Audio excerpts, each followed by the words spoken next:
My name is Tracey Reid. I'm the owner for Lionheart Herbs and Spices. I've been in business for the last 18 years. My parents are from Jamaica. I was born in London, England, and raised in Toronto, Canada. I came to the United States in 1999 to start my own business. When I got here, I was very enthusiastic because I knew New York was already culturally diverse and very strong. Not having a green card posed a lot of different challenges. Even though I came with a lot of ambition and motivation to start my own business, there was a lot of store rentals, but because I didn't have a strong credit history, it was very difficult. I had acquired a tax ID number from the government in which I used to conduct my business. So I came across the store, and at that time the owner agreed to rent me this premises for commercial purposes, and I was very excited. I had my tax ID number. When I got the store in July, everything seemed to be fine, the ideal space. By the first winter, I realized that everything wasn't so great because one day I went to flush the toilet on a cold day in January, and the toilet was frozen as ice. Not only that the toilet wouldn't flush, that the pipe was making a lot and water was coming out all over. So I called him and he was like, "Oh my gosh, you busted my pipes. Oh my God, this doesn't look like it's gonna work out.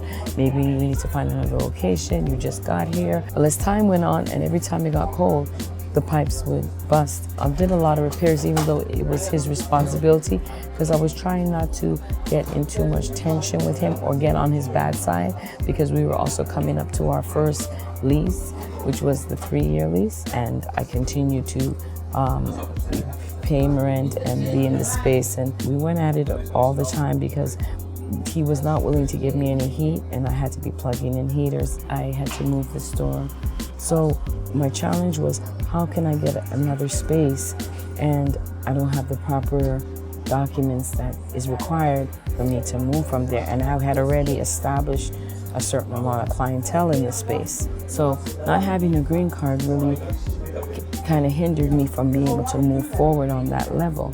I started pursuing immigration lawyers. I spent over $5,000. I continued to pursue figuring who could I trust, what firms were really going to be somebody that's going to really get me results. I needed to be able to be in a better standing situation. I was very intimidated by the judicial system as far as taking him to court to force him to give me plumbing and heating and stuff like that, because they probably were going to ask me for a lot of IDs and stuff, to fill out the court forms. Some of the setbacks was my inability to travel, to be more attentive to my parents in Jamaica, because they were retirees and I'm an only child, so I wasn't able to really go down there and deal with their affairs and make sure they were okay.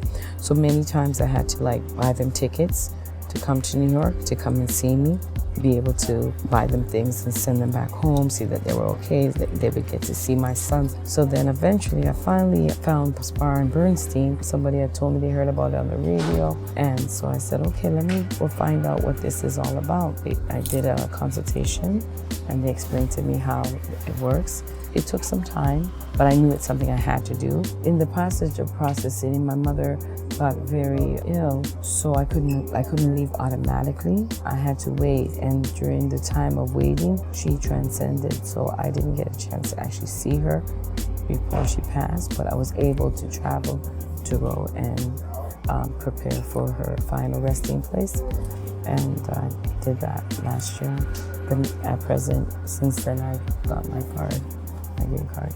I'm very grateful to be an American and to have a business in this country for that many years.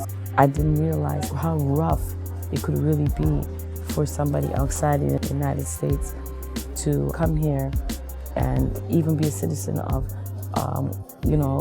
international countries and still go through some serious tribulations. And some of the things I went through with my landlord really opened my eyes, because I said, wow, if I'm running a business and I'm going through these struggles, can you imagine people who are just trying to survive in America without a green card and not even having a business but just trying to get a job, or job conditions, working conditions? It must be really triple hard, out there, because I'm working for myself. So, I can't imagine what it would be like for somebody who had to, take a job and be under such severe, abusive conditions. So coming to America has really opened my eyes and it's helped me to be a stronger person. And I'm hoping that I can pursue my dreams as a recording artist, and to and a lot of that's in my album. The songs that I write reflect a lot of what I've been through for my years here. Now it seems more reachable because I think I'm able to be more mobile and to travel around, and that people would take me more seriously because I'm able to leave out of the United States and re-enter and go to different parts of the world. My dream is to have my first album as a recording artist completed and out for the world to hear parts of my journey, to inspire and motivate a lot of people that probably could relate to this journey, and to also tell a lot of people, regardless of what the crisis or circumstances and challenges are, stand firm in your faith, and to be consistent and determined. I'm going into my 19th year at my new location at 782 Nostrand Avenue. And I'm truly grateful to still be a part of this neighborhood and this community.